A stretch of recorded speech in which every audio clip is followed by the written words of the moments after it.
राजस्थान के सीकर जिले में श्री खाटू श्याम जी का एक सुप्रसिद्ध मंदिर है। वैसे तो खाटू श्याम बाबा के भक्तों की कोई गिनती नहीं, लेकिन इनमें खासकर वैश्य, मारवाड़ी जैसे व्यवसायी वर्ग अधिक संख्या में हैं। श्याम बाबा कौन थे, उनके जन्म और जीवन चरित्र के बारे में जानते हैं।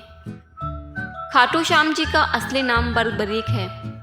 महाभारत की एक कहानी के अनुसार बर्बरीक का सिर राजस्थान प्रदेश के खाटू नगर में दफना दिया था, इसलिए बर्बरीक जी का नाम खाटू श्याम बाबा के नाम से प्रसिद्ध हुआ। वर्तमान में खाटू नगर सीकर जिले के नाम से जाना जाता है। खाटू श्याम बाबा जी कलयुग में श्री कृष्ण भगवान के अवतार के रूप में माने जाते हैं। श्याम बाबा घटोत्कच और नागकन्या मौरवी के पुत्र हैं। पांचों पांडवों में सर्वाधिक बलशाली भीम और उनकी पत्नी हिडिंबा बर्बरीक के दादा दादी थे। कहा जाता है कि जन्म के समय बर्बरीक के बाल बब्बर शेर के समान थे, अतः उनका नाम बर्बरीक रखा गया। बर्बरीक का नाम श्याम बाबा कैसे पड़ा, आइए इसकी कहानी जानते हैं। बर्बरीक बचपन में एक वीर और तेजस्वी बालक थे। बर्बरीक ने भगवान श्री कृष्ण और अपनी मां मौरवी से युद्ध कला कौशल सीखकर निपुणता प्राप्त कर ली थी। बर्बरीक ने भगवान शिव की घोर तपस्या की थी, जिसके आशीर्वाद स्वरूप भगवान शिव ने बर्बरीक को 3 चमत्कारी बाण प्रदान किए। इसी कारणवश बर्बरीक का नाम 3 बाणधारी के रूप में भी प्रसिद्ध है।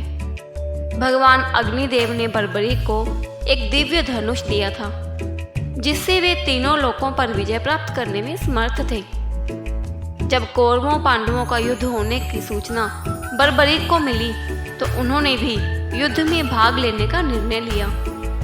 बर्बरीक अपनी मां का आशीर्वाद लिए और उन्हें हारे हुए पक्ष का साथ देने का वचन देकर निकल पड़े। इसी वचन के कारण हारे का सहारा बाबा श्याम हमारा, यह बात प्रसिद्ध हुई।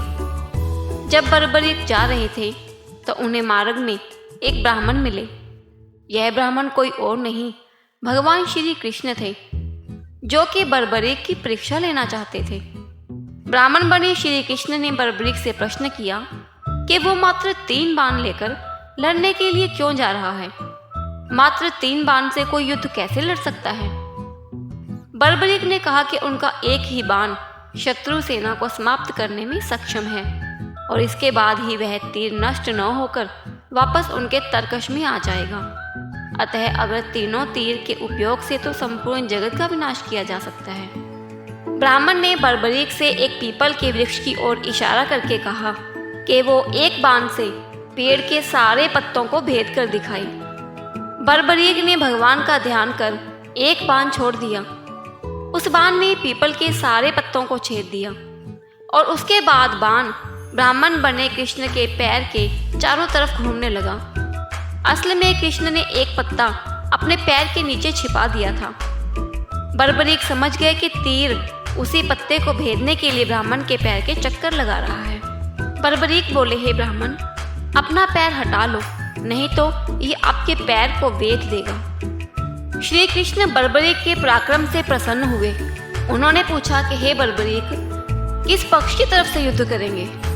बर्बरीक बोले कि उन्होंने लड़ने के लिए कोई पक्ष निर्धारित नहीं किया है, वो तो बस अपने वचन अनुसार हारे हुए पक्ष की ओर से लड़ेंगे। श्री कृष्ण ये सुनकर विचार मग्न हो गए, क्योंकि बर्बरीक के इस वचन के बारे में कौरव जानते थे।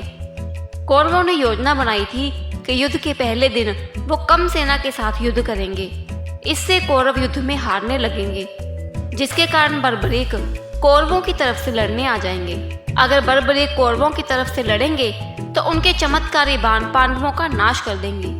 कौरवों की योजना विफल करने के लिए ब्राह्मण बने कृष्ण ने बर्बरीक से एक दान देने का वचन मांगा। बर्बरीक ने दान देने का वचन दे दिया। अब ब्राह्मण ने बर्बरीक से कहा कि उसे दान में बर्बरीक का सिर चाहिए। इस अनोखे दान की मांग सुनकर बर्बरीक आश्चर्यचकित हुए और समझ गए कि यह ब्राह्मण कोई सामान्य व्यक्ति नहीं है। बर्बरीक ने प्रार्थना की कि वो दिए गए वचन अनुसार अपने शीश का दान अवश्य करेंगे, लेकिन पहले ब्राह्मण देव अपने वास्तविक रूप में प्रकट हों। भगवान कृष्ण अपने असली रूप में प्रकट हुए। बर्बरीक बोले कि हे देव, मैं अपना शीश देने के लिए वचनबद्ध हूँ, लेकिन मेरी युद्ध अपनी आंखों से देखने की इच्छा है। श्री कृष्ण ने बर्बरीक की वचनबद्धता से प्रसन्न होकर उसकी इच्छा पूरी करने का आशीर्वाद दिया। बर्बरीक ने अपना शीश काटकर कृष्ण को दे दिया। श्री कृष्ण ने बर्बरीक के सिर को 14 देवियों के द्वारा अमृत से सींचकर युद्ध भूमि के पास एक पहाड़ी पर स्थित कर दिया, जहां से बर्बरीक युद्ध का दृश्य देख सके। इसके पश्चात कृष्ण ने बर्बरीक के धड़ का शास्त्रोक्त विधि से अंतिम संस्कार कर दिया। महाभारत का महान युद्ध समाप्त हुआ और पांडव विजयी हुए। विजय के बाद पांडवों में यह बहस होने लगी कि इस विजय का श्रेय किस योद्धा को जाता है। श्री कृष्ण ने कहा, चूंकि बर्बरीक इस युद्ध के साक्षी रहे हैं, अतः इस प्रश्न का उत्तर उन्हीं से जानना चाहिए। तब परमवीर बर्बरीक ने कहा कि इस युद्ध की विजय का श्रेय एकमात्र श्री कृष्ण को जाता है, क्योंकि यह सब कुछ श्री कृष्ण की उत्कृष्ट युद्ध नीति के कारण ही संभव हुआ। विजय के पीछे सब कुछ श्री कृष्ण की ही माया थी। बर्बरीक के इस सत्य वचन से देवताओं ने बर्बरीक पर पुष्पों की वर्षा की और उनके गुणगान गाने लगे। श्री कृष्ण वीर बर्बरीक की महानता से अति प्रसन्न हुए और उन्होंने कहा, हे वीर बर्बरीक, आप महान हैं। मेरे आशीर्वाद स्वरूप आज से आप मेरे नाम श्याम से प्रसिद्ध होगे। कलयुग में आप कृष्ण अवतार रूप में पूजे जाएंगे और अपने भक्तों के मनोरथ पूर्ण करेंगे। और भगवान श्री कृष्ण का वचन सिद्ध हुआ।